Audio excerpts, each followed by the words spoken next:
প্রথম আপনারা একটা মিটিং করেছেন, আজকে মাননীয় প্রধানমন্ত্রী প্রথম মন্ত্রী পরিষদের সাথে একটা মত বিনিময় করেছেন এবং সবাইকে তিনি আহ্বান জানিয়েছেন যে নির্বাচনী অঙ্গীকার ইস্তেহার দেওয়া হয়েছে সেটা বাস্তবায়নে সবাইকে সর্বাত্মক ভূমিকা চেষ্টা করতে হবে।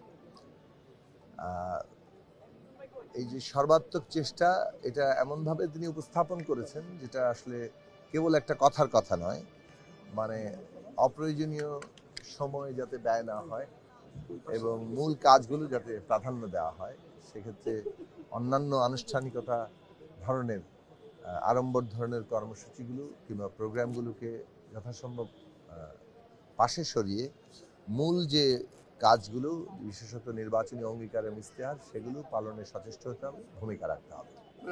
এগুলো একটা। দুই হচ্ছে যে দুর্নীতির ব্যাপারে উনি খুব স্পষ্ট অবস্থান নিয়েছেন এবং তার গভর্নমেন্টের যে একটা ক্লিন গভর্নমেন্ট হিসেবে তিনি তার যে অবস্থানটা রাখতে চান সে ব্যাপারে সবাইকে সতর্ক করে দিয়েছেন যে কোনো মন্ত্রী কিংবা প্রতিমন্ত্রী কিংবা মন্ত্রী পরিষদের সদস্যদের কেউ যাতে ব্যবহার করে কোনোভাবেই একটা দুর্নীতির কোনো জায়গাতে যেতে না পারে, সেইটা খুবই কঠোরতার সাথেই তার অবস্থানটা তিনি জানিয়েছেন।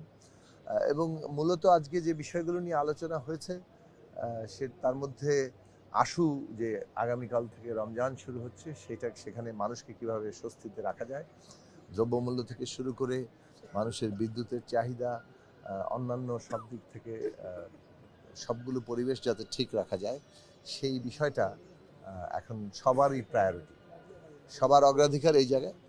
পাশাপাশি স্বল্পমেয়াদী, মধ্যমেয়াদী, দীর্ঘমেয়াদী যে নির্বাচনী অঙ্গীকার বাস্তবায়নের জন্য প্রস্তুতি এবং দ্রুত পদক্ষেপ নেওয়ার জায়গাতে পৌঁছানোর বিষয় বলেছেন। কিছু বিষয় যেমন নির্বাচনী অঙ্গীকারে ছিল কৃষি কার্ড, ফ্যামিলি কার্ড, সাথে ইমাম সাহেব সহ অন্যান্য ধর্মের পুরোহিতদেরকে বিশেষ ভাতা দেওয়া, সেটারও কিভাবে শুরু এই রোজার মধ্যে করা যায়, সেই সব বিষয়গুলো নিয়েও তিনি আলাপ আলোচনা তুলেছেন এবং সবাই তার মতামত দিয়েছেন। এবং স্থানীয় নির্বাচনের বিষয় নিয়েও এখানে উঠেছে, কত দ্রুততম সময় স্থানীয় নির্বাচনের দিকে যাওয়া যায়। তো এই বিষয়গুলোতে খুব দ্রুতই হয়তো সিদ্ধান্ত আসবে।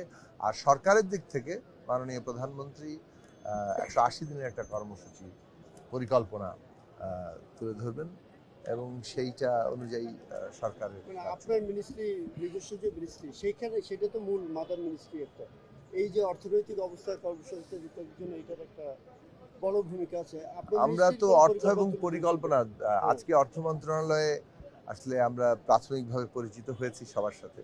আগামীকাল পরিকল্পনা মন্ত্রণালয়ে সকালে এই পরিচয় আবার ঘটবে এবং আমরা আশা করি খুব দ্রুত আগামীকালের মধ্যেই অগ্রাধিকারগুলো কি সে বিষয়ে মাননীয় মন্ত্রী মহোদয় সহ নিশ্চয়ই একটা দিক নির্দেশনা তৈরি হবে এবং সে অনুযায়ী আমরা কাজগুলো এগিয়ে নিয়ে যাব।